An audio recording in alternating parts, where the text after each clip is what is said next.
पड़ोसी देश बांग्लादेश में तख्तापलट हो चुका है। वहां की प्रधानमंत्री शेख हसीना ने प्रधानमंत्री पद से इस्तीफा देकर भारत में शरण ली है। शेख हसीना के देश छोड़ने के बाद आर्मी प्रमुख जनरल वेकर उल जमा मीडिया के सामने आए और उन्होंने कहा कि देश के अंदर अंतरिम सरकार सेना बनाएगी। बांग्लादेश की सियासत में इससे पहले भी सैन्य तानाशाहों का दखल रहा है। बांग्लादेश में 1975 से 1991 तक सेना का ही शासन रहा है।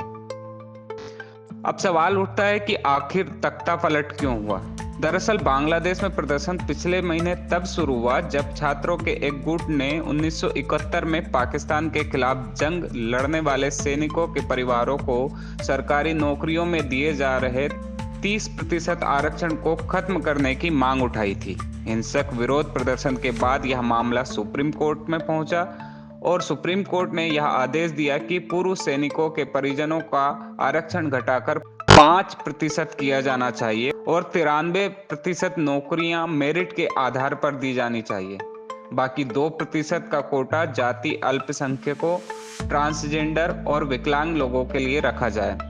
शेख हसीना की सरकार ने सुप्रीम कोर्ट के फैसले को स्वीकार भी कर लिया था, लेकिन प्रदर्शनकारी इस बात पर अड़ गए कि देश भर में जो भी हिंसा हुई है उसके लिए सरकार को जिम्मेदार ठहराया जाए। उनका कहना था कि सरकार ने प्रदर्शनकारियों के खिलाफ ताकत का इस्तेमाल किया और इस वजह से हिंसा भड़की।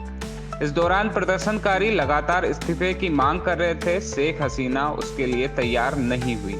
उन्होंने प्रदर्शनकारियों को आतंकवादी कहा और उनके खिलाफ सख्त रुख अपनाया। बांग्लादेश में ऐसा पहली बार नहीं हुआ है। यहाँ 49 साल पहले का इतिहास एक बार फिर दोहराया गया है। 15 अगस्त 1975 को बांग्लादेश के संस्थापक शेख मुजीबुर रहमान की हत्या के बाद पहली बार तख्ता पलट हुआ था। तब भी सेना ने देश की बागडोर संभाली थी। तब अपनी बहन के साथ विदेश से भारत में शरण लेने वाली शेख मुजीब की बेटी शेख हसीना दिल्ली में पौने 6 साल तक रही थी। इस बार भी तख्ता पलट होने के बाद वह भारत में ही शरण लेने आई है। संबंधित खबर के लिए हमारे साथ जुड़े रहें और चैनल को सब्सक्राइब करें।